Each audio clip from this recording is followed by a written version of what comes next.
All right, we're back. The Devil in Detail is pretty amazing this week, Ben. I'm psyched.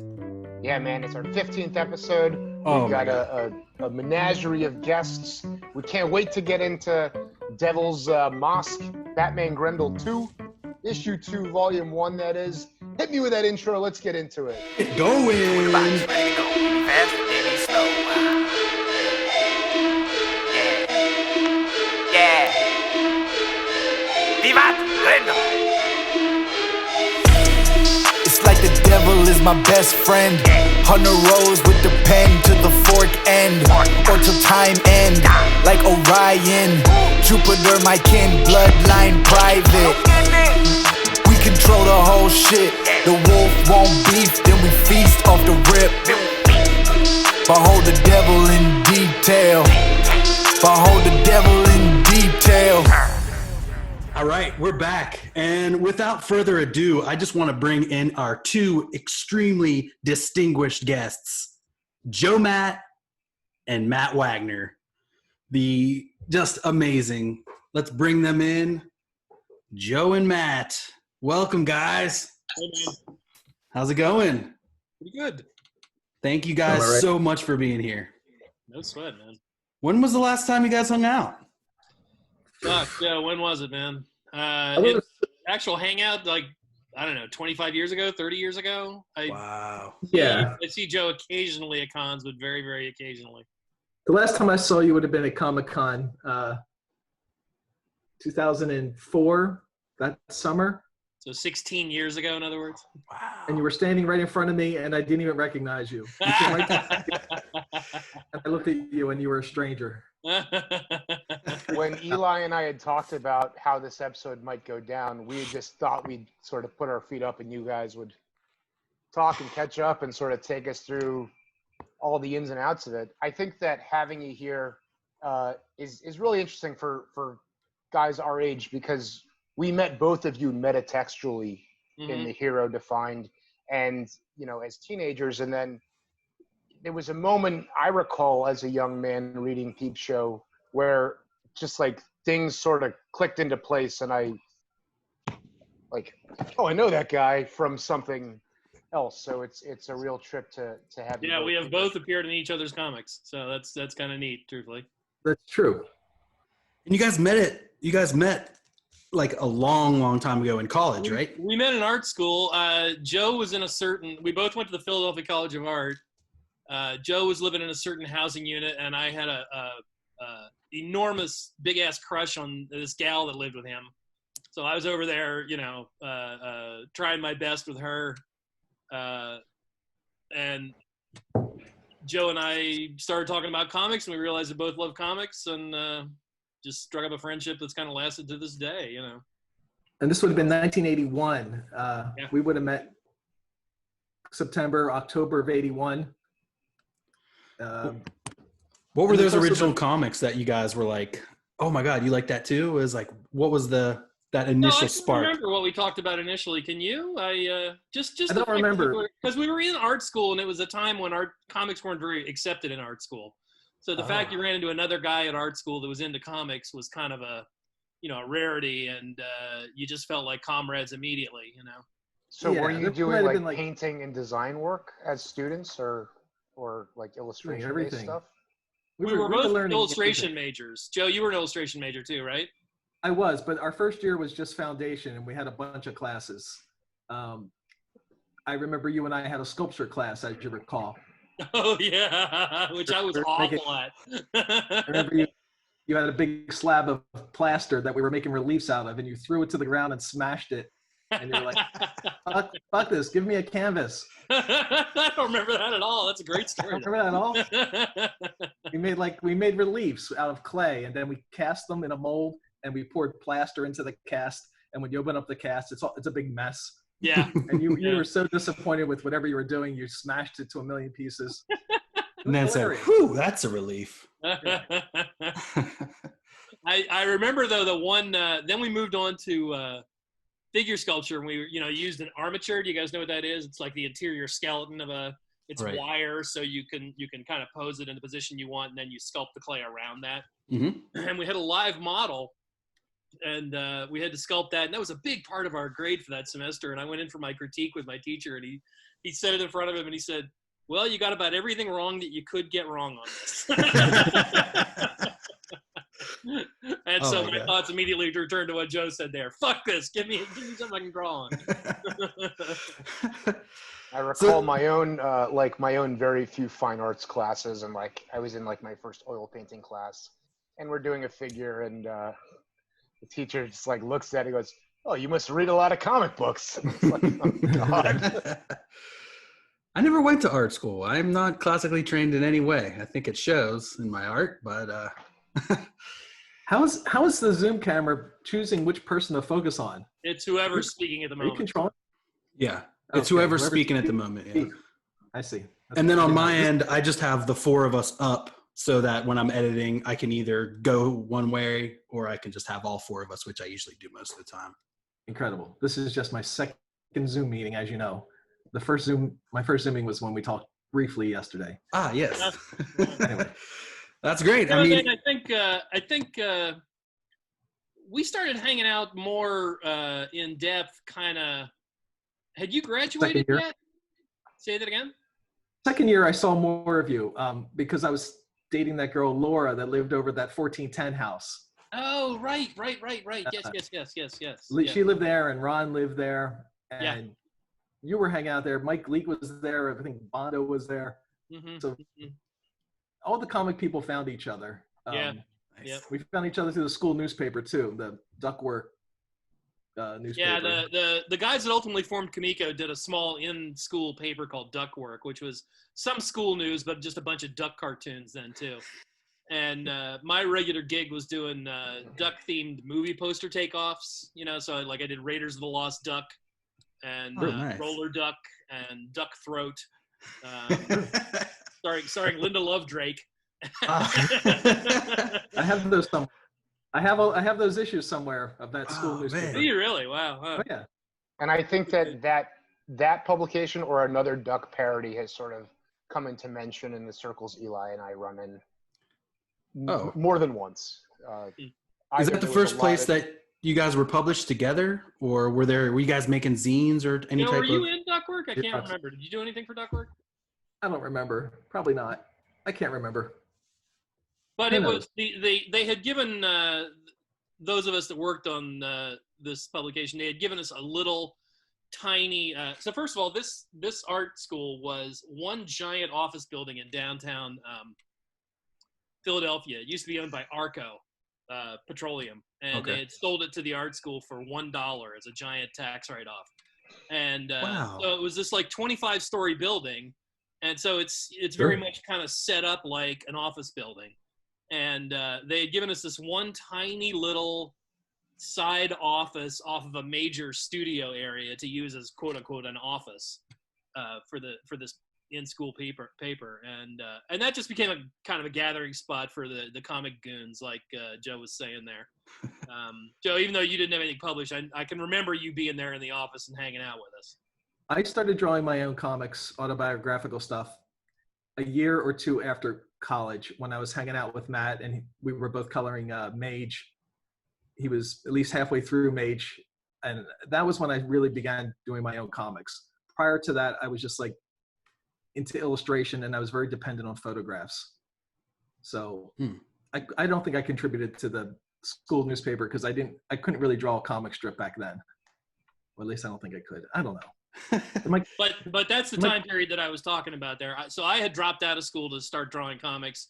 Joe eventually graduated, but I eventually got this really pretty nice apartment, and it was big, and there was a studio space in it, and I shared that with a couple of guys. And Joe just kind of started coming by and hanging out because there was a lot of art going on, and we were all about comics and all about music, and I think It's called freeloading. You were still living at home, weren't you? You were still living at your parents' place at that point? No, I was living. Maybe I think you were just looking for any remember. excuse to get into the city and get the fuck out of your parents' house for a while. So that's true. I did sleep over your place a lot, but then I got a place with Kevin on Yeah. 15th and Lombard. Yeah, I and remember still that, came yeah. by. Then I got a job at Fat Jack's unloading the truck every Tuesday night in the middle of the night. So I would pack orders because Fat Jack's was distributing comics as well. And this would have been 86.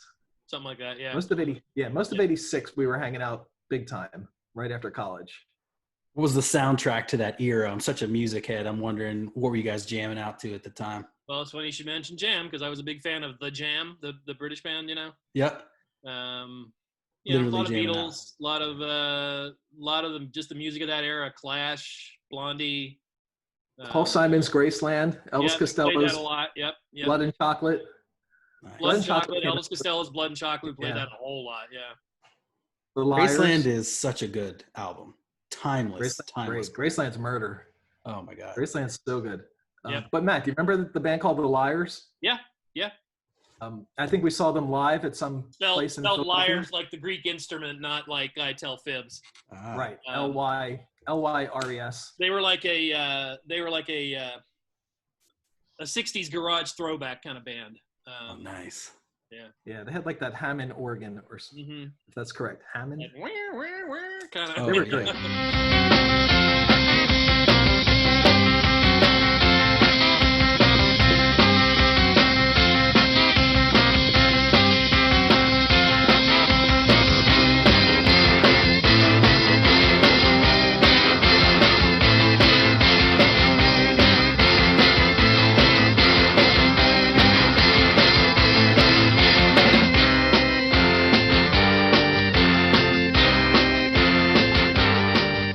And we liked the Replacements too. I think we saw the Replacements together back then.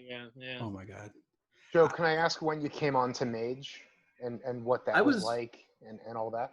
I think I know Matt asked me to help color a lot of the figures in the last issue of Mage, and I was probably coloring figures or cutting frisket or airbrushing something in a few issues prior to that. So you guys, I described to you that blue lining process. So part of what's involved in that is, again, to color in the backgrounds, I was using this airbrush that worked off of markers. It was very, they don't even make them anymore, but it was this little collar, like a little gun sort of thing. And you would pop a colored design marker in there, and it would blow. It had a little spout that would blow a stream of air from a generator across the tip of the marker and spit the ink off the marker. Oh, And it wasn't good for any sort of large areas because, of course, it didn't have a lot of ink that it was spitting, and it didn't have a lot of pressure. But to do, because we were coloring the comic at reproduction size, and to do those backgrounds for every panel, that's a pretty small little group of areas. And so it worked perfect for that. And it made airbrushing quick because you never had to clean the gun. No paint ever went through the nozzle. But as a result, I needed, Joe did this for a while. I hired other friends of mine that were ex-art school dudes as well. Somebody had to cut out, you would lay down frisket, which is clear sticky acetate over the page, and then you would cut out just the backgrounds and peel those off. So that's how Joe started out coloring with me, but then eventually I tapped him up to start, actually applying paint as well. And Yes. Joe, I love telling this story, man. Exacto. Exacto blade trade. Indispensable. It's always got to be near me. Yeah. Got one right there too. Joe, I don't know how you remember that, how we finished that final issue. So we had stayed up all night to finish the colors on it, right through the whole night. We didn't go to sleep. Worked all through the next day, and then the Kamiko offices, we were in downtown Philadelphia, and the Kamiko offices were in Norristown, a small suburb outside of Philly. We finished it up. We ran over to the train station. We got on the fucking train, hopped on the train, took the train out to Norristown. Bob Schreck picked us up at the train station. He drove us in his car real fast to the Kamiko offices, where we put all of the page numbers on by hand, like cutting them out and sticking them on by hand, and then hopped in the car and tore ass over to FedEx on Friday afternoon, and we got there at 3 minutes before they closed. Made the deadline. And then both Joe and I went over to, we spent the night at Bob Schreck and Diana Schutz's house, apartment, and I remember us getting really fucked up, man. We got a party to celebrate the baked end. and drunk, yeah. It was great. Can I go back with a process question? You said that that you were doing them, the blue lines at size. Yes. Was that standard for Blue Line, or was there a reason why you were doing them? Expediency. I don't know if it was standard. There weren't, surprisingly, there were not a lot of guys doing blue lines back in those days. I guess they could have been done larger. I mean, it's just a question of shooting that shooting that acetate, positive and negative onto acetate of the black and white line work.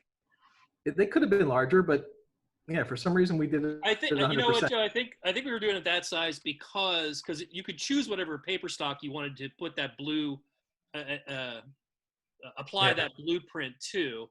And I was working on what's known as a watercolor block. So it's watercolor paper that's gummed all around the edges. So it's stretched so it doesn't change because you don't want it to ripple from applying wet medium to it, right? And then there's a little spot where it's not gummed, and after you had painted and it completely dried and it stayed flat, then you would peel that around and that would come off. So there were probably 25, 30 sheets on that block, and we were fitting 2 pages per sheet. So I think that's why we were doing them that small. Right, to get 2 pages on each sheet. Yeah. Yeah, I don't think we were doing that with. You could turn it the other way and do, if you were doing it full size. And I think we did that. I think with Batman Grendel, we did work larger than size as. Yeah. Because they were larger. Yeah, they were turned. Yeah, it was the board turned vertically. Yeah. And they were larger pages, at least twice as big. Are there other books of note that are done blue line? That the one that comes to my mind, I think, is Fafford and the Grey Mouser, I believe. Oh, was it? I mean, only that was that Sherilyn Van Valkenburg? I think it is Kent Williams' wife at the time. I think it was. Oh. That sounds right. Well, it was either her or Richmond Lewis, who was David Mazzucchelli's wife at the time. I think it's Van Valkenburg. Okay. Yeah. I pulled these out earlier. Nice. There you go. I pulled these out, but with those, I also found this, which nice. This was an issue I colored. Oh yeah. You colored the interiors, dude? Yeah, this was all done with blue line. I don't know if you can even see that. Oh yeah. But can you see that too? I don't know. Oh yeah. Yeah. This is all blue line. Is that marker airbrush, Joe? No, this is a lot of watercolor and flat acrylic. I didn't have an airbrush of my own, so I was painting this at home. I was going to say I don't remember you doing that, so you didn't do that at my studio. Right. So any fades like in the sky would have been watercolor by hand. Mm-hmm. Yeah. So there's no airbrush in here. There's just a lot of watercolor and flat color. What issue number is that, Joe? 21. Johnny Quest number 21. I don't know if you can see that. But what's interesting is that this issue was drawn by Dan Spiegel. And when I was like 5 and 6 years old, I had a Major Matt Mason coloring book that he drew. Wow. That only later, as an adult, 20 years after I'd colored that, I realized, I was getting paid to color the same guy's work at age 25. But and then Major Matt Mason, you could actually find that Major Matt Mason coloring book. There's only one. Spiegel had done. I'm sorry. Spiegel had done the Crossfire book. Is that? Yes. Yeah. Is that for his book? Eclipse. Yep. Mm-hmm. Yep. Cool. Written by Mark Evanier, I'm pretty sure. Super cool. So how did you guys, the Batman and Grendel thing came together first and then moved, there was the holdup. We don't need to get into that. But then how did you decide to ask Joe to help you color it? And how did you, because I feel like you have a certain palette, Matt. I mean, like at the time it seemed like. Well, okay. So I knew production-wise, I was not going to be able to, because remember, I was still writing the regular Grendel series at that point. So I was not going to be able to. The Christine Spar series, write the Grendel Monthly and color Batman Grendel. Right. And since Joe had worked so closely with me on Mage, we already had a certain color theory connection. I was able to kind of easily describe to him the look I was looking for, and then just let him go and not really worry about it. Right. But to facilitate things, my wife and I had just moved to California. We lived in the San Jose area at that point, and Joe flew out and stayed with us for 2 months. Now, what that meant was that was 2 48-page books, so that meant he had to color 2 pages a day every fucking day, no fail. Jesus Christ. Wow. Yep. It's true. Pretty hardcore schedule. Yep. Yeah, and that was in the evenings we would watch Twin Peaks season 1 as it was airing, Nice. and it was great. And we were watching before Twin Peaks, we'd watch Cheers every night. Matt would make dinner and we'd watch Cheers. Yep. So Joe, the funny thing I was telling these guys is when we worked on Mage, I don't know if you remember, I had to make the blue lines, I had a standard sun lamp I had bought at Woolworths that was like mounted to the wall, and we would stick the treated paper under there to make the blue lines. But in California, we just took it outside and left it sit in the sunlight. yes, yeah, I remember that. Yeah. That would definitely work today. Yeah, it was. We didn't have a one day where we couldn't make the blue lines, so it's great. What about this cover painting? Did you do the colors for that, or did? No, that's a full painting. That's me. Okay. That's me. That's painted in acrylic. I had a period where I liked painting on black board. So that's a piece of black poster board that I then cool. painted on. Did a whole bunch of stuff like that. All 4 of those Batman Grendel covers, so those 2 and the sequels were done on a black board. So smart, because there's so much very black. Inspired by a very early movie poster illustrator whose work I liked a lot, named Baptiste Madalena. I'll send you the spelling of that later if you want to show an example. Did you do some work with that Diabolique you were telling us with that? Is it that kind of movie poster style, like the pulp? No, much earlier. This is Okay. a guy that did stuff. He was kind of an undiscovered genius. He lived in Rochester, New York, where forget the guy's first name. Let's say George Eastman of the Eastman Kodak Company. Okay. Lived, and he had just built a giant palatial movie palace, and he had hired this guy who was an immigrant right off the boat because he wanted original painted posters for his movie placards, not the pre-printed posters from Hollywood. So he hired this guy to do these original painted posters. The only instruction he gave him was you have to be able to see it from the streetcar. And so this guy used these just these beautiful big designs with a real kind of like Deco Euro sort of design sense. The real tragedy is that after they were done with them, they threw them all out in the dumpster behind the theater. That hurts the old heart there. He was walking home one night and he cut behind the theater and he found a bunch of his stuff in the trash dumpster and managed to save a bunch of it. Oh, so, yeah. I bet they are super expensive on the collector's market. I'm sure they are, yeah, because they're one of a kind, right? Yeah. Wow.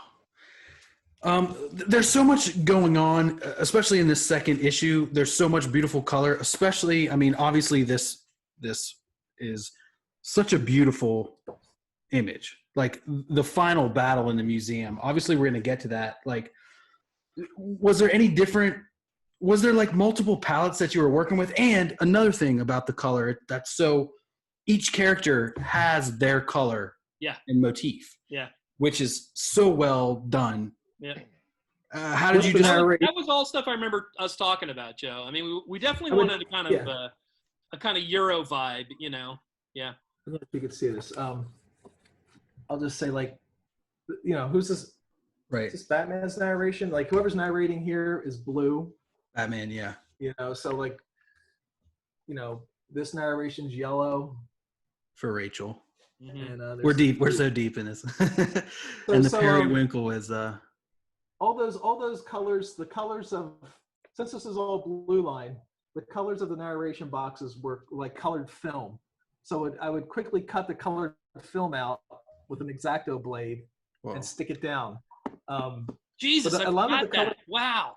A lot of the coloring, since this was 2 pages a day, a lot of it was just planning. Like the planning was the important part. So like the first thing I would have done is frisk it off this area, knowing that I was going to spray here and spray these backgrounds. And is there any more spraying going on? Yeah, like I sprayed the ribs on this dinosaur. so they'd first get everything off, do the spraying, and then go in with acrylic and do the flat acrylic colors. Like Batman's skin tone would be a flat acrylic, and that's flat acrylic. And if I wanted to put that white highlight, that could be white paint, or I could have just left it white.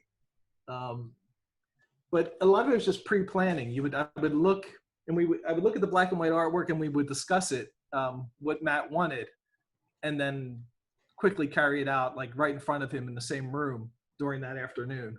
But this is shortly after Joe and I had both spent an amount of time living in Montreal, and Right. we had access to French bookstores, and we were both on a big kick of European comics. We were both exposed to European comics kind of for the first time in a big way at that point.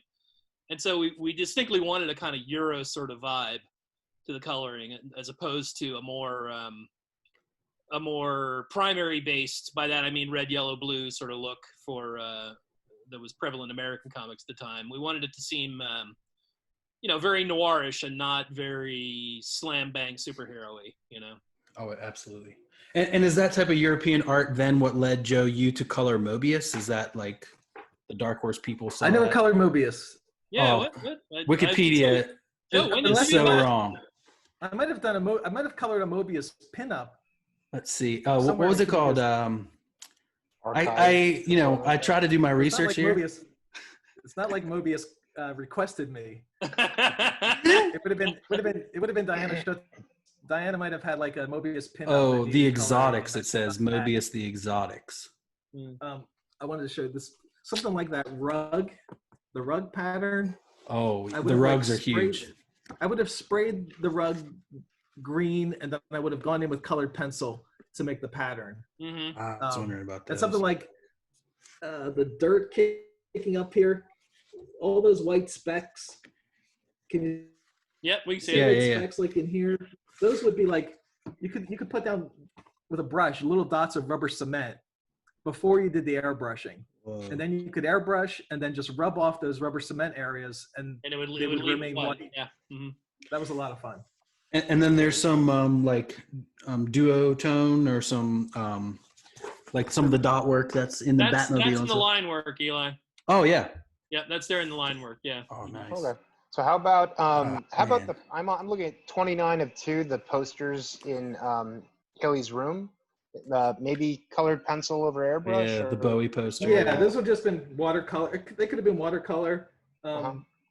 I'm not proud of those. They're pretty sloppy looking. Oh, sorry. Let me Forgot see. it. I don't remember Forgot that. this one. Anything. You're talking about this panel here where it says Yeah. Bowie and something else. Oh, come on. I They would look good just- enough. They look good enough, dude. You're too hard on yourself. And then the other spot that was really, besides all the rugs. I mean, listen, Joe. We love this stuff, but there's like flashbacks in volume 1, Mhm. and then there's also like people were looking through the windows of the club. So on volume 1, it's page 7. Hold them up and let me take a look at them. Yeah. So let me find it. I don't have What page? So this one where he's where we're seeing them through the windows. Mm-hmm. I almost thought it was like a low I gauge gotta put my window back. shade. Or, What page is that? something. Mm-mm. This No, is that's just spray with that marker airbrush we were talking about. The neat thing about that was you could adjust it if you didn't press very hard on the button. It would kind of spit, and it would give you a Mhm. textured, as opposed to a smooth, nice, clean application. Yeah. I And then wasn't. I meant the This is- figures though. The figures are colored pencil, perhaps, like a. Oh yeah, I think you painted those in, didn't Oh, you, I see. Joe? I had drawn them in, but I think you might have cut them out and then drawn them in yourself. And you're What talking page are we about talking these, Ben, like this one is Sorry. Yeah. Sorry, 15. Joe. Yeah, or 7. The little. Okay, so the those little memories. flashback panels, those are all drawn. Those are all by me, and those are all drawn on what's known as duotone board. yes. So those were all just pasted in on the actual. I had done Oh. them, and then Joe, when he colored it, pasted them into those slots that I had designated and set aside. Oh, that's so cool. Yes. What's the page that has like the villains? There's like the Riddler and Penguin. And that's Is it early all on in the headshots? first one, maybe page 8 or 9, something like that. 8. Yeah, that's to me that's a primo page from a collector's point of view. Yeah, this page. Like, Oh yeah. Was this Those the are all first Matt's. time you drew Batman, Matt? these Yeah. these Okay. headshots here would have been dropped in. I would have pasted those onto the colored artwork, and there would have just been a white space for them. And I will point out that is the only time I've ever drawn the Joker in print. Whoa. You're gonna have to Highly fix that. collectible. Super cool. Can I ask you a question about, I can't say his last name, Ken Burznick? Bruznak. Bruznak, I was close. So how the decisions to sort of cut off people's thoughts with the torn captions, how was that handled, and how was that kind of delegated? I discussed that with that was in my script. I would just have it be cut off at a certain point, and I just discussed it with Ken that was what I was looking for. That we were looking for fragments of people's private journals, so it didn't matter whether we could see the rest of those thoughts. That only that amount of verbiage needed to be there. The one thing that I thought he pulled off very, very well, we wanted Hunter's personal script to be kind of perfect, no mistakes. And so this is in the early days of computer fonts to this degree of sophistication. And they had just come out with one, I forget what it's called, but he decided to use that there. But to show that Hilly's thoughts are kind of scattered, and she's not as organized as what's the other woman? Rachel. She's not as organized as Rachel. I sent him an example of some of my own handwriting sometimes, where if I start writing too fast, it'll I'll have some capitals, some lowercase, and they just kind of intermix freely, just because I'm just jotting shit down real fast. So he did a really great job of translating that into her captions. Were the two female characters based upon anyone? Most absolutely. Most def. I feel like I'm just like, there's Diana in every single issue. Rachel is Diana, and Hilly is kind of Barbara, my wife, but at a younger stage than when I knew her, when she was a little more of a wild child. Well, Hilly is Diana, and Rachel would be your wife. Nope. Other way around. Hilly's the red-haired one? Yeah. Oh. Yeah. I'm Diana's way the wrong. blonde. Diana's the blonde. Diana's the one who's everything's on a On it. schedule and everything. Okay. Gotcha. In fact, Kim Sale always used to joke around with me about the caption where she says, "I called for a taxi 15 minutes ago. 15 minutes." He used to just repeat that all the time. He just cracked him up, and he knew Diana, and he was like, "That's so her." That's great. But then Hilly's the editor and stuff is like her job. Yeah, but but like, not in real life. Yeah. Mm-hmm. How often does Diana make her? Sorry, Ben. I have That's to all right. mind this because I keep worrying. I just wanted to push back to the lettering a little bit. Oh yeah, sorry. I interrupted. Frequently, like overlapping figures with captions and stuff, and just like what a unique thing that is, and how much coordination it requires. I would place most of that in Ken's camp because I think I just had I had overwritten a bit here and there, and had one thing about a comic book writer is you have X amount of space and you got to make it fit. Yeah. And occasionally I didn't, and he would come up with these clever ways of, just like that panel you showed there, right there, Ben, of just having the character overlap. But then that works narratively too, because then it seems like she's all wrapped up in her own thoughts. Yeah, there's another great one here where she's vaulting over her own Yeah. thought here. Oh, yeah. I just noticed. I have a question. This kind of lettering here, that kind of script lettering. Yes, that was a font. It doesn't look. It's a font. Yes. Wow. So how was that done pre-computer? They had just come out with it, so they were just moving into computer stuff. Ken had just started doing some computer lettering himself, so that's how. Would you print it and then So paste it computer on the wasn't board? involved. I don't know how Ken did it. Yeah, don't know. Magic. As I'm looking through this issue, Go ahead, I Matt. want to say one thing that I really learned Joe. from this issue. If you can see it. Mhm. If you can see, like, I was, from Matt's instruction, I was always trying to aware of where the light was coming from. And I ended up putting a lot of these white spaces, for light. Matt's work just kind of naturally lends itself to that. use of white, and he was doing it in Mage too. But that's because I don't do a lot of that in the line work. I like to leave a lot of that for the color. Right. So like that face too. Oh yeah. Rather than just color like the whole jacket red, or the face flesh color. And so this stuff it all stuck with me to this day. Like, where's the light coming from, and where are the shadows going to be? And how can you best manipulate that to accentuate your drama? Right. And so like this is a painting I did, I just finished this the other night. I don't know if you could see that. Yeah, that's a great one, Joe. So like even like when I'm, I don't draw like Matt. I can't. But just shadows on the ground, and like Popeye, there's a shadow from this tree covering him a little bit. I'm not using a lot of shadows here, but no, but every little bit goes to add to form and to solidity.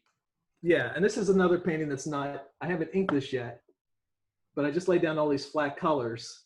So like, I'm thinking this has to be darker, or this has to be darker. Like from that awning, one of them has to be darker, either the top or the bottom.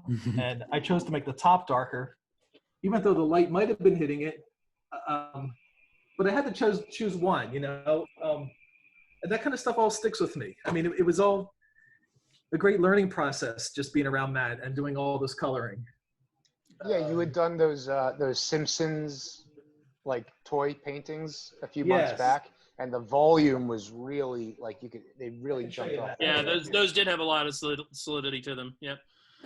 I think even just going back and reading through these comics, Matt, I'm learning stuff about storytelling. Well, I got to say I was too. It was a very ripe time. We were, we just lived and breathed this stuff. It was, I didn't have a girlfriend at the time. I did when I was doing Batman Grendel, obviously, but, that's just all we did. We just, we woke up, started working, talking, getting high, break for lunch, I was not getting high.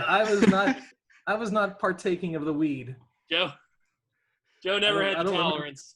I don't like drugs. Like I can't handle, I can barely handle this consciousness.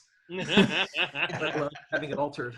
Joe, can I ask you a specific page panel question? Yeah. Yes. I'm looking at the second one. It's page 37 with the exposed telephone wire. Really great lighting. It's 37. Here it is. You got the airbrush going. Oh, and issue 1. Oh, is it issue? Oh, sorry, issue 1. My mistake. And then when you do the the sparks shooting off, it looks like there's like a slight blue contour around. That looks like that looks like white paint. It looks like white paint just put on top of the white paint that was just applied last on top of the faded blue paint. Yeah. And it just but if you look at that page specifically, I mean, it looks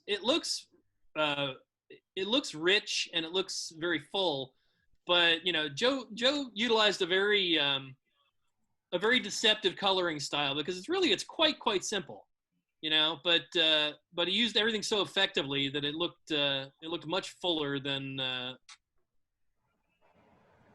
any sort of full rendering. You think about how that would be addressed in a lot of, especially contemporary American comics at the time. All the people's skin tone would be, what's known in art terms as local color. Do you guys know what I mean when I say that? Yeah. Like trees are brown and leaves are green. All the American comics at the time, everybody's skin would be quote unquote flesh colored. And we decided that wasn't really all that important to us. Occasionally, people would be colored that way, but not always. It would depend a lot on the lighting scene, as Joe was talking about, and the atmosphere. Yeah, this is one of those Simpsons toys I painted. Yep. And this illustrates what you're saying. Like when I just decided to make this moon blue, I took some of that blue and then I just added it here. Mm-hmm. I don't know if you can see it. So Yep. It doesn't really belong there, but it just ties everything together to put some of that blue into the figure. Yep. And so this was a very limited palette. Yeah, I was gonna say, if you look at that, he's only using what, Joe, maybe 6 colors there or something, not even. Not even 6, just yellow, blue, Green. yellow. How many blue, colors were in the palette for Batman Grendel? Don't remember. Yeah, but still a few, like 6. A few. You know, we were operating at that time. There was when Batman Year One came out. Again, Richmond Lewis, Mazzucchelli's wife, colored that when it was first printed in its monthly, original monthly format. It was 4 issues of Batman, the regular Batman monthly. And at that point, everything was still on, shitty traditional newsprint. Right. And there was a popular myth going around at the time that, Mazzucchelli had schooled her to say, look, pick 14 colors. Because at that point, all the colors were in codes, Right, like Y2, yeah. Y2, C3, R4, K1, Right. And he had her pick 14 colors and use only those 14 colors. And we didn't go quite that extreme, but it was, we did narrow things down in regards to, we don't want a whole lot of bright stuff, kind of Hilly's red hair was one of the brightest things in the entire book, Right. Um, Go ahead, Matt. Go ahead, I Jeff. forgot Sorry. about Richmond Lewis. Richmond Lewis is great. I really totally forgot all about her. I tend to mix her up with Lynn Varley in my memory. Yeah. But yeah, I think I like Richmond Lewis a little better. It's hard to say. She's easy to forget because she didn't go on to produce a whole lot of comics. She kind of fell out I of the wanted to hold up one more thing real quickly. Only because we have video and it's visual. Yeah. The highlights that I put on these figures at the end are always the funnest part. Like, remember that close up of Batman's face, and it just had that white spot on his. It had a white spot on his forehead. Mm-hmm. The power of that, of like just a white spot, really stuck with me. So even this painting, like adding the white spot on the nose at the end. Yeah. It's all the funnest part. And when I paint from life, I can see those white spots because they're really just the reflection of the light bulb on an object. Yeah, we were commenting on that, I think, last issue, Ben, about some of the white lines that aren't on one side or the other, but that kind of run through the middle. Tony McMillan had talked about places where holding lines were dropped, and you were just, it has a very Joe Matt, drawn in quarterly kind of, it doesn't feel like a Jack Kirby book or yeah. whatever. Now that was distinctly, Joe, I can't remember distinctly there, but I'm pretty sure I just left those out of the inks. We planned on that in advance, didn't we? I'm not even sure what we're talking Left about. those out. I don't know what we're talking about. There's a shot of Grendel sliding down a telephone wire, and the white of his boots and the white of his gloves don't have a holding line, don't have a black ink line. Oh, right, yes. Yeah, you planned that in advance for sure. I mean, obviously. You planned that when you inked it, not to put those lines in. Yeah, yep. Because again, since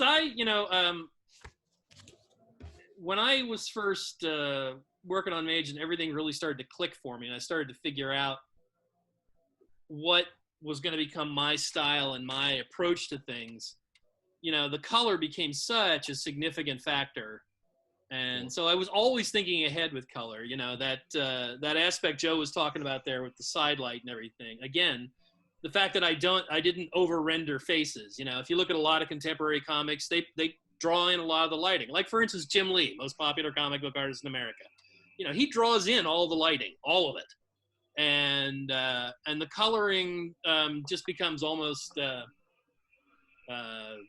secondary, and I didn't want the coloring to be secondary, I always talk about how there's a famous Edgar Allan Poe line about short fiction, and his quote is that in a short story, every word has to tell. So you can't waste any words, right? And I tried to apply that to my comics in that every part had to be vital. So it wouldn't be the same package without the color. Like, you couldn't just look at the line work and get the same experience without the color. And same way with the words couldn't you couldn't just read the script and figure out what was going on, but you could, you needed the words on top of the art to make it all one complete package. So every part had to be vital. And so that's what led to doing stuff like what Joe talked about there, leaving the lines off, planning in advance to color that stuff in advance. I'm looking at this panel right here with these figures. This would have been a good example of, I could have, if I put more work into coloring each of these figures, it would have been detrimental. Just because you're not supposed to look at those. That's not, the spotlight's on him, right? Yeah. So I'm not sure. So I'm just saying, like, a lot of times the easier way was the better way. Yeah. The clarity is all that mattered. Things like the floor here, where it's the reflection, you got one green and then a darker green. Yeah, that's all Joe painting that in. That's not there in my line work. Oh, wow. That would have been done with a frisket. I would have sprayed the whole, I would have sprayed the whole thing. I would have had a frisket and sprayed the whole floor, the light green. And then. Or the other way around. I think it was the other way around, dude. Yeah. Yes. I think that's, yeah. The other way around. I would tear up the light green. I would spray the whole thing light green. I can't remember. But the frisket of the light part was torn up last. Mm-hmm. And I would have planned, like, I'm going to do this page and the same on the previous page, like the same floors here. So I would have had both of these pages at once on different blue lines, and I would have been like, I've got to, or maybe 3 pages. I would have been like, I've got that color going. I've got to do that color on each page, just for efficiency's sake. Which is what I'm also amazing. I mean, I'm still doing that now. Like, I'm doing these 2 paintings at the moment. I'm not sure if I held this up. It's like something like this. Hey, yeah. This is Matt's idea. It looks great, dude.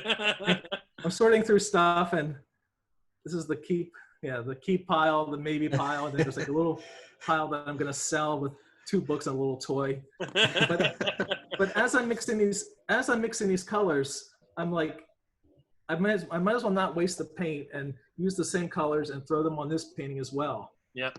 So this painting is just a freebie for some guy that bought something from me on eBay. So, Joe, what medium are those colors? Is that acrylic? These are all acrylic wash. Oh, acrylic wash. Mm-hmm. Yeah, these things. And so my palette is that behaves like gouache, but it dries like acrylic. It's non-water soluble afterwards. Correct. It's really like matte colored. It's like acrylic that dries with a matte finish. Matte finish. Yeah, got it. Cool. But you've got to use it more sparingly because the tubes are small and a little bit goes a long way, and it dries very quickly. And so, like, my entire palette is just these 3 colors and white. And then I'll put ink last.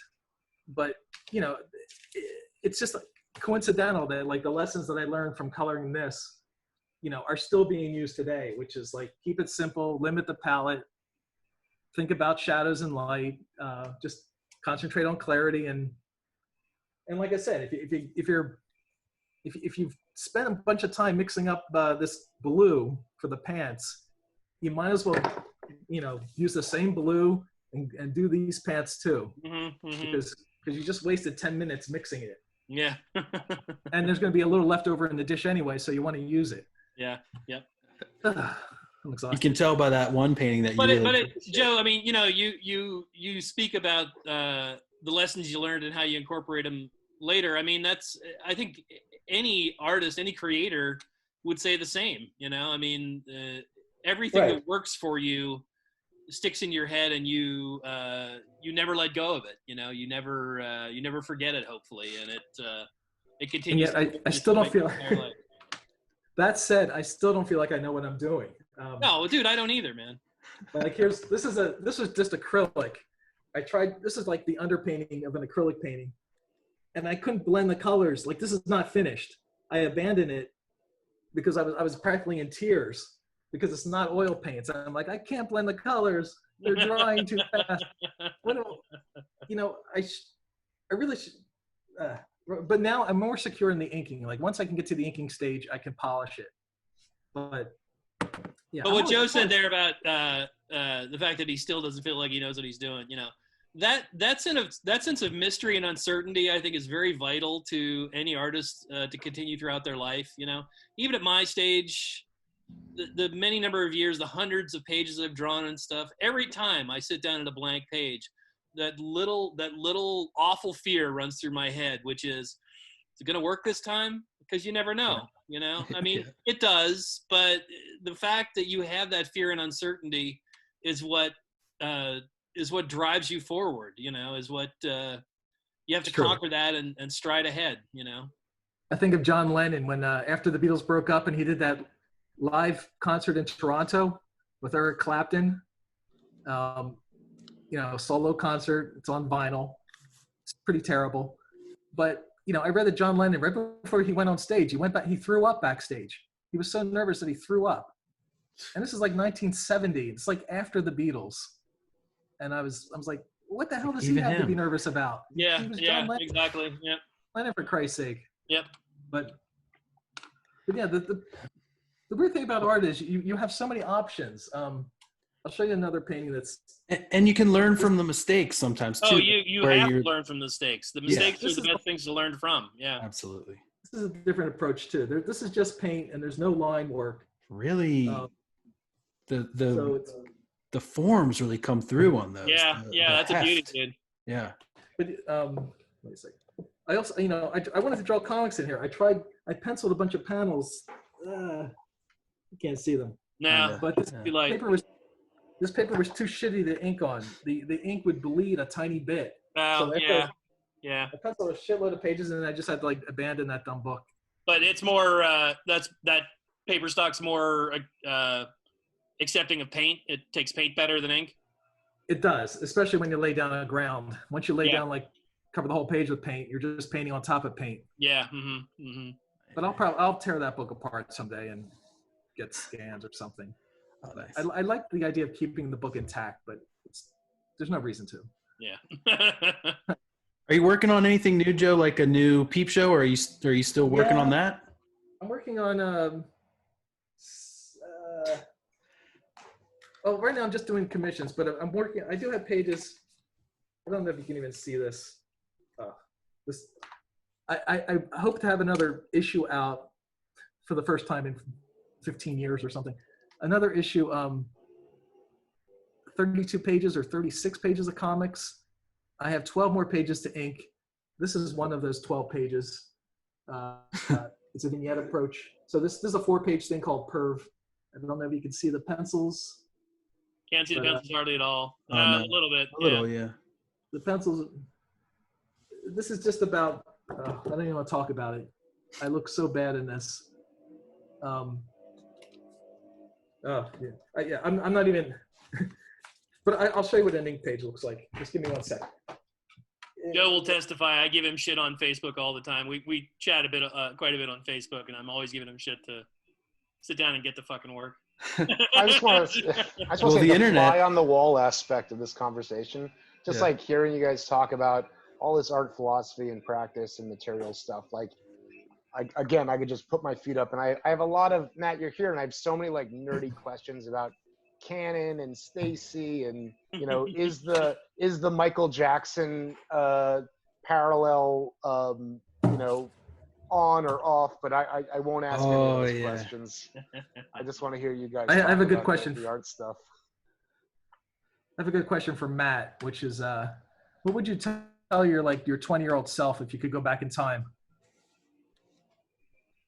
Let's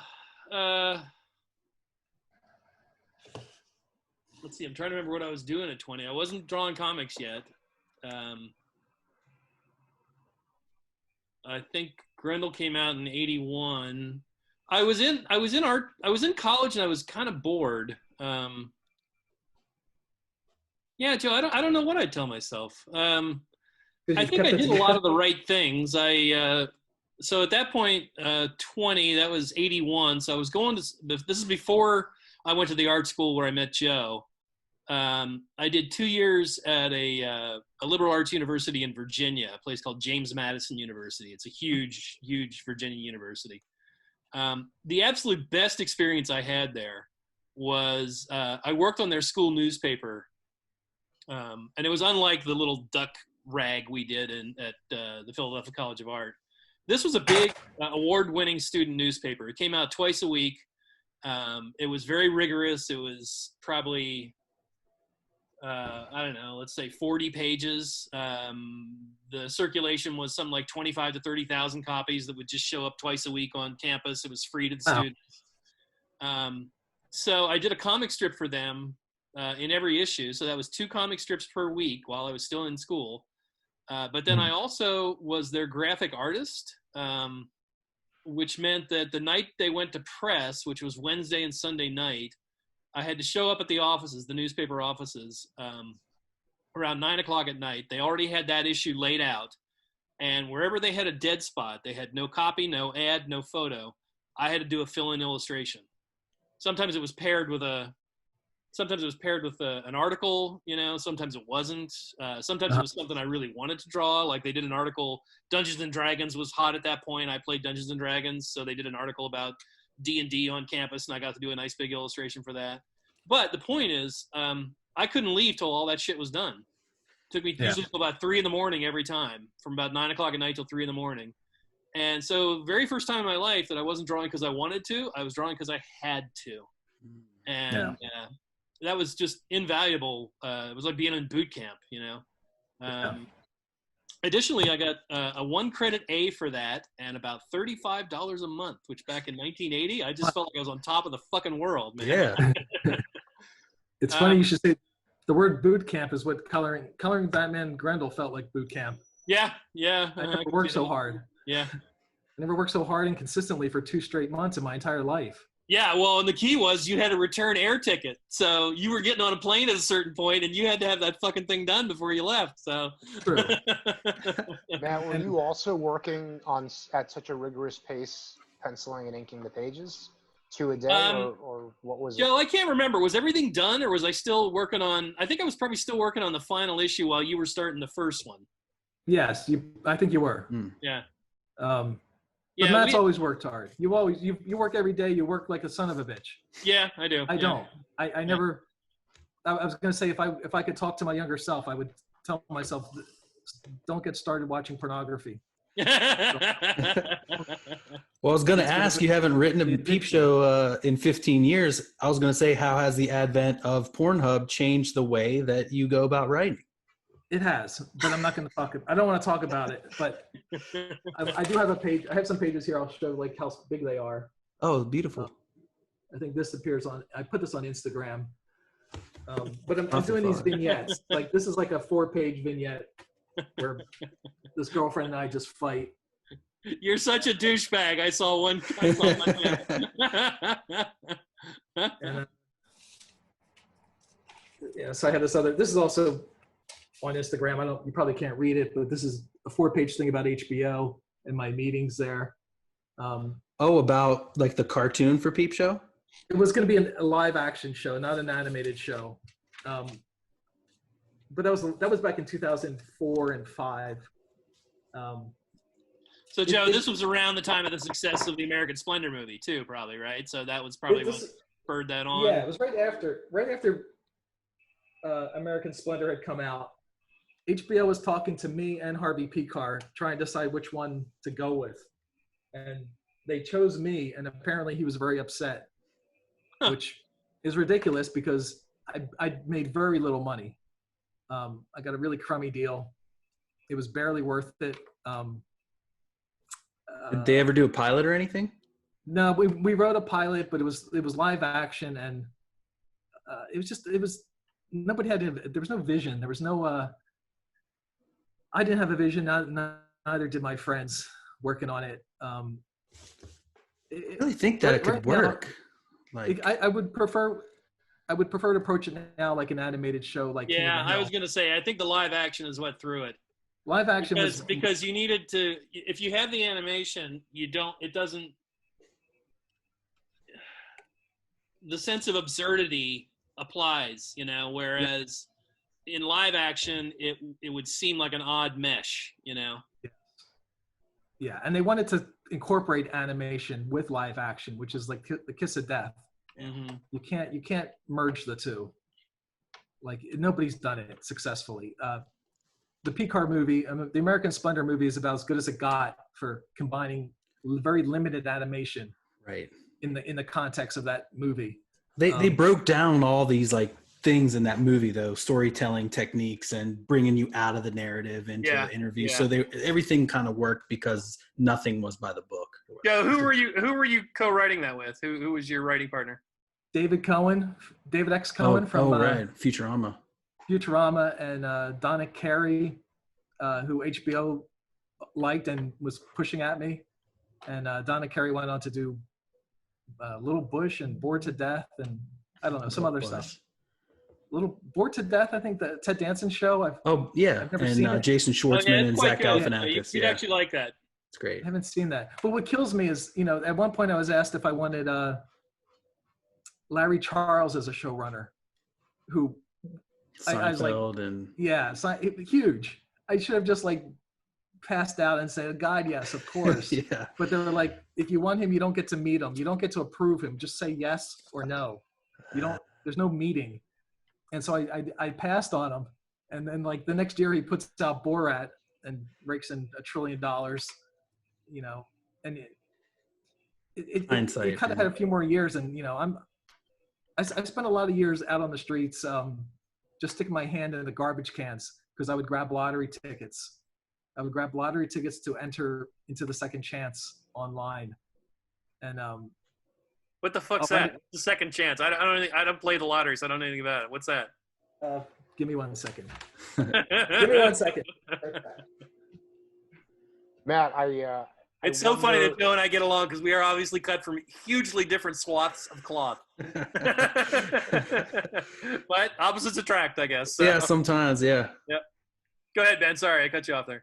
I wanted to talk about my fantasy Grendel HBO show when you get the chance, because I can sort of remember and recall and know and imagine that option talk for your IP has been around for quite some time, and it just feels like Grendel would make such a great an HBO show someday, hopefully. What do you got there, Joe? These lottery tickets from the past, but these like $20 tickets. These are from countless thousands I pulled out of trash cans. You would enter these numbers and then these numbers. 2 sets of numbers, like 13 here and 11 here or something. So you would enter the 2 sets of numbers, and because this particular game had a $5 million prize, there would be like 5 million prizes. They would hold 1 prize in reserve for the people that entered the Second Chance. So I would enter these numbers hoping to win $5 million about a year after I entered the numbers in.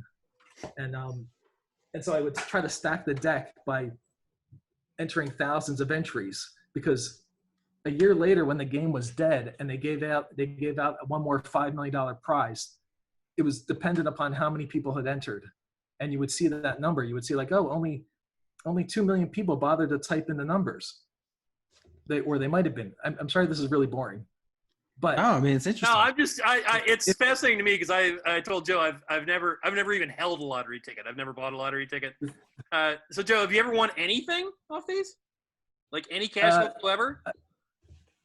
Yes. But the only time I won money was when if you enter the numbers in and the ticket is a winner that was accidentally thrown out, the computer would tell you, and I would find winners that were discarded accidentally. So I would cash in a lot of these $20 and $10 tickets, and twice I found 2 of them that were worth 100.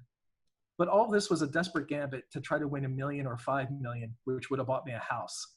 That's why I was doing this. And I'm thinking of it because after the HBO fiasco, I literally spent 2 years running around the trash cans, just grabbing these things. Because if I entered like 10,000 tickets, my odds from 1 in 2 million would go down to like 1 in 100,000 or something. Like I was really increasing my odds of winning. And yet it still seems like an odd response. Well, that's what's in the maybe pile, right? Yeah, edit all this out. I have a strip. I have a number of strips wondering. planned about this. I've done one strip about this already, how I got started. But my only point was that I did spend a lot of time with my hands in public in trash cans. That's all. Whereas, like, Larry Charles went on to, I think, be a showrunner on Curb Your Enthusiasm, and it's like I made every wrong decision I could have made.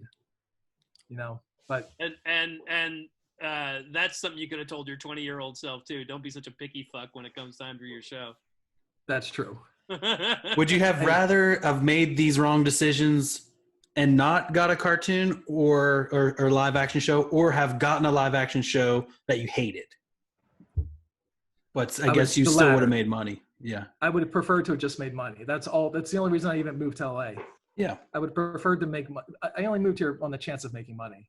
Yeah. But the minute I entered the realm of trying to make this show, I became a control freak, and I was very difficult to work with. And No, and I they was fucking hate that. yeah, and I lived in fear. I lived in fear of being embarrassed by this awful show. But now I think like it would have been forgotten, and who cares? And I'm still living in a room like a 20-year-old art student, and I live in a room where I'm not even allowed to have guests, so I cannot even have a girl over here. And I'm 56, so I'm trying not to sound too pathetic, but I have made a lot of poor choices in my life. But the Batman Grendel money, all of that got invested. That money was invested a long time ago and has only grown. So, good. I'm still living off that. That money is like a real safety net and security for me. Conversely, every bit of money I made off that's long gone. Except Yes. it went into my house. So, I guess that's an investment too. But Yeah. Can we talk a little bit about the Hero Defined and Joe Fat and metafiction and sure. Mm-hmm. all that stuff? I was looking at the Denied today, and there's a panel of Joe eating pizza that is a Joe Matt hand pose pizza holding thing. And it's funny. I teach a storyboarding class at the New York Film Academy, and one of the sequences that I frequently bring in is Kirby, Kevin, and Joe in the diner, eating pickles and talking about Jesus, whatever Joe, it is. how many days did we have of that? A lot. Yeah. Yeah, Matt bought me a lot of lunches in my lifetime. And it still continues. Like in LA, the few friends I have are usually treating me as well. I send out that vibe like a poor little baby. Like somebody pay for this. Ben, what was your point there though? I don't think there was a point. I just want, it But was it's all very real. Mhm. Joe, I don't even remember this. There's a sequence in Defined where Joe and Kevin and Kirby are in a place and they're having a pizza, and this was all based on a time we were in Philly and we were somewhere on Market Street or whatever. We were in one of those Italian pizzerias, and some homeless guy wanders in from the street and is asking I know the line. booth to booth, asking for The money. line. And it was Sean at that point, not Bernie. And he's asking for money to get something to eat, and we had one piece of pizza left. And so Sean scoops this pizza and goes, "Sure, dude, here you go," and gives it to him. And the guy takes the piece of pizza, and he's shocked, and he goes to sit down with us to eat it. And Sean goes, "Wait, no, dude, I was just giving you pizza, man. I didn't invite you to sit down." And the guy flipped out and started to raise a huge fuss, and the manager had to come kick him out. And that's exactly the way it happened in the book too. I mean, Yeah. I just put it in directly. Yeah, and there's a line like you or Sean said, like, "Man, I gave you that pizza." Yes. It's like, And he had forgotten in the short amount Yes. of time he was holding the fucking pizza. He had forgotten we gave it to him. Yeah. Oh man, Matt, is that the extent of your work, like by putting your own life into your books? Did you ever think of doing like a more autobiographical book? Or No, because that's Joe and I both approach that same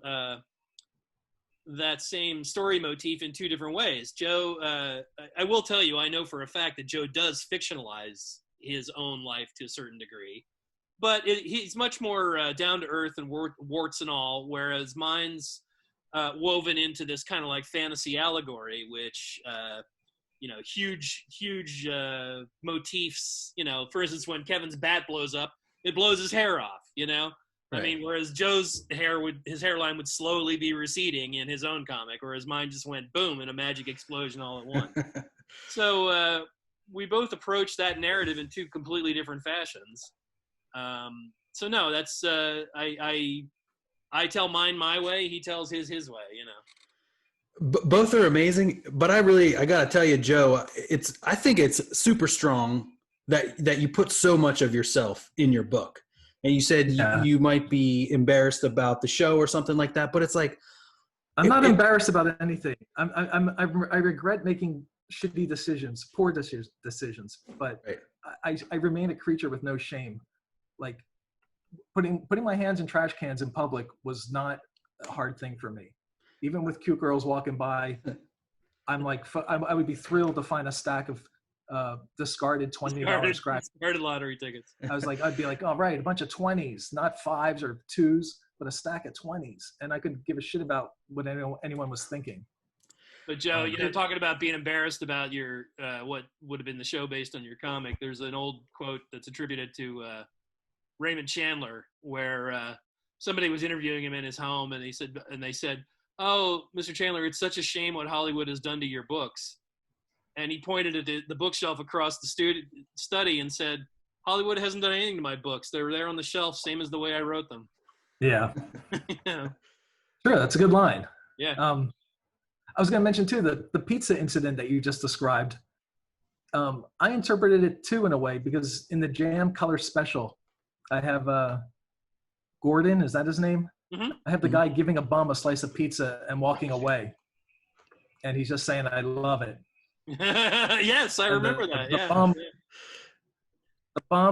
The bum holding the pizza wanted money, but he's holding the pizza and there's a big question mark over his head. Yeah. So I'm just saying, like the same incident influenced something I did somewhere. Yep. Yeah. Super cool. Amazing.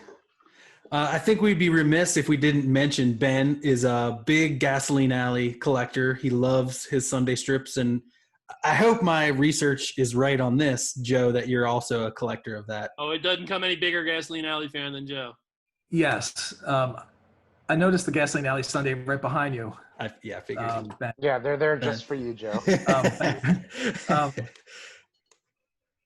I sold all my Sundays. Somebody in Paris got wind that I had a great collection, and they asked me for a price, and I think I just decided. I decided on 3,000 plus postage, and I was happy to ship out all my Sundays and be free of them.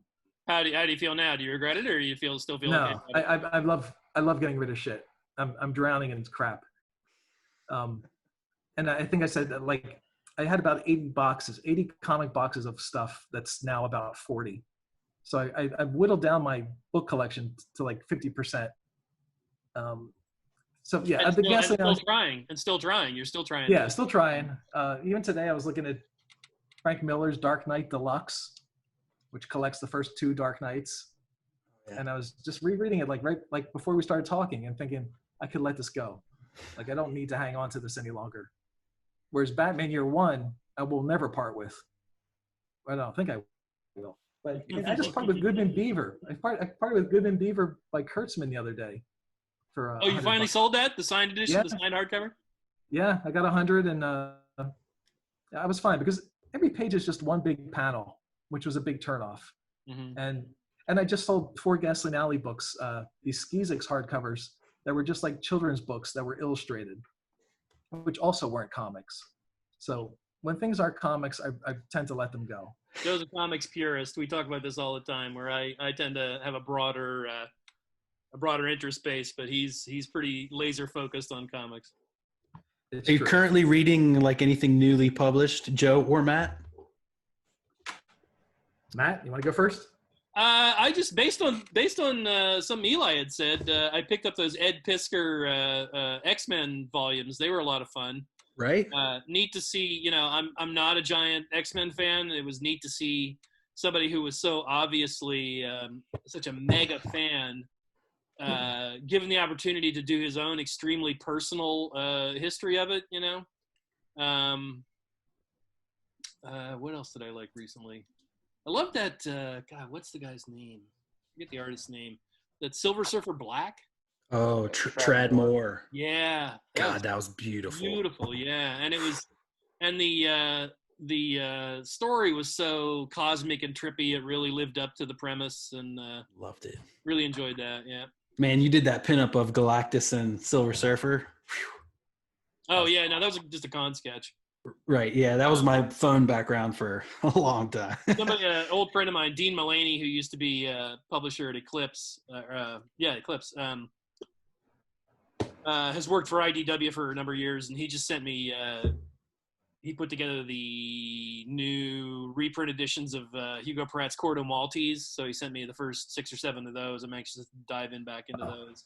I haven't read those in many, many years. Those have been retranslated. Yeah, and they have a new translation. Yeah, which is apparently better. So this is what I'm reading. I'm reading Adrian Tomine's book right now. Right. Yeah. A lot of people are talking about this. It's a great book. Hilarious, beautiful cartooning.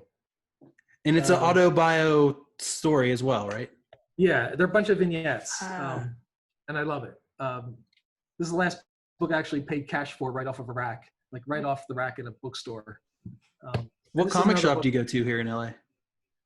I just go to Skylight Books. Skylight Books on Vermont is a good bookstore. But the pandemic has everything shut down anyway. Yeah. Comic shop-wise, Meltdown. I'm wearing a Meltdown T-shirt. Yeah, I sure miss them, man. Meltdown was where I used to go. And then it became House of Secrets in Burbank. Okay. And they have a nice back issue bin. A lot of great back issue. This is the other book I'm reading. This biography of John Stanley. Who wrote that, Joe? Bill Shealy, who just passed away. He passed away in the last year. Oh, huh. I think he passed away like a year ago. Very tragic. He was too young. But it's a great book. It's a great overview of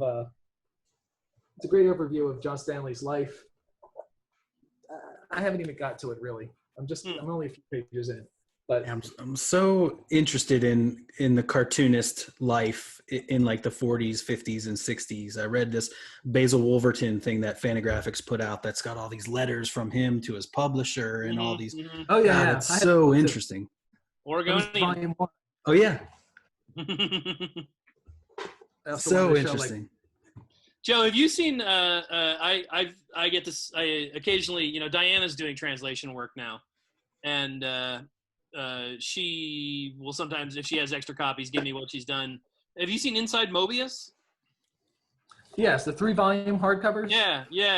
I really like it. It's very self-indulgent, but it's basically him as an old man interacting with all of his most famous characters, and I just really love the extremely sketchy, loosey-goosey drawing style. Because you know how tight and how capable he was throughout his entire career. And here it's almost like he's just jotting down, he's drawing notationally almost. And it has a real appeal to me, and it's brevity, It's exactly the kind of book I would like to read but not own. Yeah, yeah. I want to spend the money and I don't want to cough up the space. Yeah, I can understand. This is something I'm randomly holding up something I'm getting rid of. Crazy Cat biscuit jar. Oh, cool. So I would have bought this. Matt, I would have bought this in like '88 when we were hanging out. Maybe in Toronto. That's the box. You still have the fucking box? Of course. And there's also this thing. This is like a small dish. Yeah, I remember that one. Yeah. Like a cat dish? Oh my God. Yeah. When was that made? It's got to be old. They don't make new Crazy Cat. 1988. 1988. Down the back. This came out with, there was a calendar too. This came out with the Abrams hardcover book about George Harriman. There were 3 ceramic things. There was also a large dog dish that I got rid of. There was a placemat. And then there was a calendar, and I had all this stuff.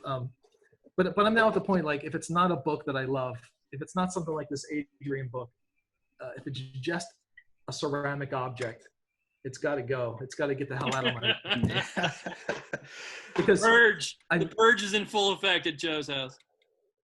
The plan was that I thought somehow in my life I would have a house, and if I had a house, I would have this stupid stuff there. You know, if I had a house, this would be in the kitchen on a shelf. But it's tragic. It's tragic that I never got the house, or I don't want to talk about it. Sorry. Well, Joe, I've talked to you about how, I have a house, but even my books, I'm not that connected to anymore. You know, when I go into my library, I look at these, the books that were influential to me when I was a kid. Like, for instance, Joe, you remember the Great Comic Book Heroes and those two big fatty volumes, Superman from the 30s to the 70s and Batman from the 30s to the 70s. And Shazam, Wonder Woman. Yeah, and Shazam too. They all have a special place for me, and I hold on to those. But I don't know, just so many books, I look at them and I'm like, I literally haven't touched that fucking book in 25 years. Why do I still have it, I got rid of all those books too. Batman from the 30s to the 70s. Shazam, I just sold on eBay within the last year. I think there comes a point, like around the middle of your life, where you realize you're supposed to be producing, and the part of learning and acquiring has served its purpose. Yeah. Yep. Indeed. Yeah.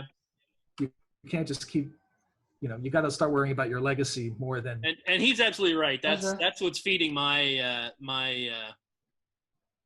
disillusionment with my library is, I'm only concerned about making my own books anymore. I don't really give a shit about other people's books for the most part. Yeah. I know the feeling. Meet Matt. There we go. Yeah. Matt. There you go. Raja. The one I had there was Boo. We have a pair of torties, Boo and Iggy. Nice. Killing me.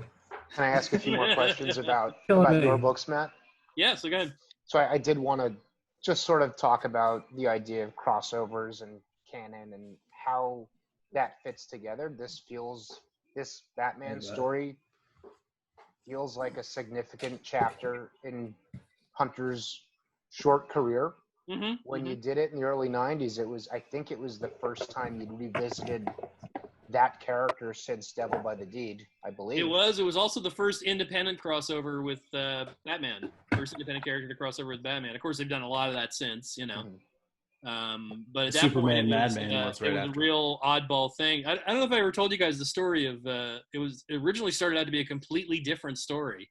Of course, this we read in the ash can a little. Huh?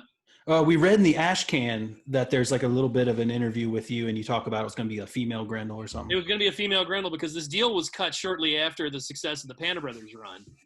And so I just assumed that's what DC wanted. So I had this whole fucking convoluted story where Grendel was a fictional character in Batman's world, and this woman became obsessed with Grendel and becomes Grendel. And I remember, I turned in the plot breakdown, and Diana Schutz, much to her credit, called me and said, "This sucks. This is, you waste too much time getting her to be Grendel. Get to the meat of the story. Hunter Rose, Bruce Wayne, they're kind of the same fucking character. Just go with that." And boom, it was like a light went off in my head. I was like, sometimes shit's just staring you right in the face and you can't even see it, So then it all just fell into place after that. I still incorporated a female element, obviously. I had, the two main characters really are the females more than the guys, They're the two human characters. The guys are these larger-than-life mythic personas, How did you ever get DC to go along with this? I had nothing to do with it. Kamiko, it was a deal Kamiko lined up with DC. DC was looking to, I don't know if you remember, DC took over distribution for Kamiko at one point. They were actually going to buy Kamiko, I'm pretty sure. DC was trying to figure out how to deal with this influx of all these independent publishers and how to best streamline their effect on the industry and still profit by it. So I think they were looking to make Kamiko an imprint of DC. That didn't work out, but that's how that I did not line that deal up at all. They came to me and said, DC and Kamiko have, talked about this. Would you be interested in doing it? Of course I said yes.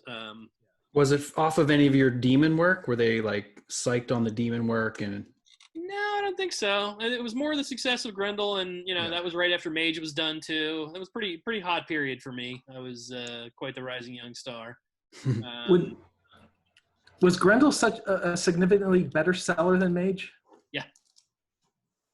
Could you say, like, in terms of how much better, like 5 times better in terms of sales? Or? 4 to 5, something like that. Yep. Mm-hmm. Okay. Wow. Yep. Interesting. Not today. Today they're more on an even keel. Grendel still outsells Mage, so yeah. Mm-hmm. Well, Mage has been far less frequent. Yeah, true that. Yeah. Any word from Dark Horse on when it's coming back? No, I just contacted my editor the other day, and we're discussing that. So, are you at this point kind of like, are you done all the issues? And no, when they pulled the plug, when they put Devil's Odyssey on hold, I had 1 issue left to go. Okay, and because of the way like the business goes, you had to stop drawing because I had to stop drawing and take on some commission work and stuff. Yeah. Right. But I already have the sequel in mind as well, so I'd be kind of ready to go on that as soon as they give me the green light to finish this one. Is that the mutated lion dreadlocks Grendel that I had pitched you years ago? Damn it! It's a big change, though. It's a big change in the Grendel narrative that everybody will find very intriguing, I think. So. Awesome. And it's a direct sequel to Odyssey? Correct. Okay. Cool, Sweet. Cool. What about coming back into print? Is there an omnibus new edition, or is there a new any new editions in your mind, or how would you like to handle that one day? Well, obviously not now, right? Sure, yeah. No, I don't know. Until the world gets back to some sense of normalcy, I don't think anybody's making plans like that. Yeah. Because we want to see an artist. Because, everything's always available digitally. So. Right. Yeah, don't know. Okay. What about that artist edition? Artist edition, we could do. I've actually spoken to Dark Horse about that because I still have all the art to Devil by the Deed, and I still have all the art to the 4 issues that I drew. The 2 that were the little tiny squares and the Harvey Kurtzman-esque issues. The Devil Tracks one. Yes. Mm-hmm, mm-hmm. And the key to those artist editions is what's attractive about him is all the shit in the gutters, right? All the little notes, all the imperfections, the warts and all aspect, Exactly. And so you get more of that in those 4 issues than you do in Devil by the Deed. Devil by the Deed, those look pretty pristine. When I look at them now, there are some aging aspects to them. There's a lot of zipatone on them that's starting to turn a color. So that, lends an archival quality for that artist edition sort of approach. But that'd be so cool I don't know. to publish like each layer of like the color and the lines and like kind of show how it was. Those artist editions are just they just shoot the original art full process, full color process. So you get to see every little nook and cranny of it and every little tiny imperfection. Man, a number of years ago, I got to I was visiting my friend John Snyder, lived in the D.C. area at the time, and we were getting ready to go to the Baltimore Con, and a friend of his had lined up just coincidentally and invited John along, and John invited me along too, to go to the Library of Congress, and we got to see all the art to Amazing Fantasy 15. Wow. And what's neat about that is it's not just the Spider-Man story. They have the whole issue there. Because the whole issue is drawn by Ditko. They're all Twilight Zone-y kind of stories. Cool. So, you're not allowed to touch it or anything. They bring it out with white gloves. But, I mean, we could get right up on it and look at all the little notes in the margins and shit and all the like, for instance, on the first page, it says, Spider-Man logos at the top. Originally, there was a full spider web behind that, and they must have thought it was too hard to read. So they went through and whited out every single spider web, My God. Man, I got one of those facsimile editions of that. I'm going to have to go back and reread it because I didn't realize, like, that Ditko did the whole thing and that it wasn't all Spider-Man, I guess. Yep. Mm-hmm.